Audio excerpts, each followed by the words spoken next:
SV news కి స్వాగతం. జిల్లా కలెక్టర్ గా అభివృద్ధి చేసే గొప్ప అవకాశాన్ని యాదాద్రి భువనగిరి జిల్లా ఇచ్చిందని, కన్న ఊరులాగా ప్రజలంతా అక్కున చేర్చుకోవడం జీవితంలో మర్చిపోలేనని పూర్వ కలెక్టర్ హనుమంతరావు పేర్కొన్నారు.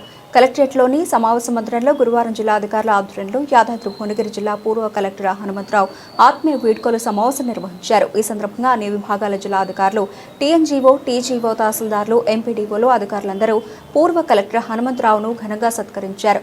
1 సంవత్సరం 4 నెలల పాటు యాదాద్రి భువనగిరి జిల్లా కలెక్టర్గా పనిచేయడం గొప్ప అవకాశం అని పేర్కొన్నారు. జిల్లా అధికారులు, కింది స్థాయి సిబ్బంది సహకారంతో తన సాయశక్తుల సమగ్ర అభివృద్ధికి కృషి చేశానని పేర్కొన్నారు. ఇందులో అందరి సహకారం ఎల్లవేళలా మరువలేనని పేర్కొన్నారు. యాదాద్రి భువనగిరి జిల్లా కన్నతల్లిలాగా అక్కున చేర్చుకుందని తెలిపారు. ఈ కార్యక్రమంలో జిల్లా కలెక్టర్ అనురాగ్ జయంతి, స్థానిక సంస్థల అదనపు కలెక్టర్ భాస్కర్రావు, రెవెన్యూ అదనపు కలెక్టర్ వెంకారెడ్డి, ఆర్టీఓలు Krishna Reddy, Shekhar Reddy, ZP CEO Shobha Rani, RDO Jayamma, Telangana gazetted associated Upender Reddy, DRDO Nagi Reddy, అన్ని విభాగాల జిల్లా అధికారులు, సిబ్బంది, టీఎన్జీఓ, టీజీఓ సంఘాల ప్రతినిధులు, ఎంపీడీఓలు, తహసీల్దార్లు తదితరులు పెద్ద సంఖ్యలో పాల్గొన్నారు.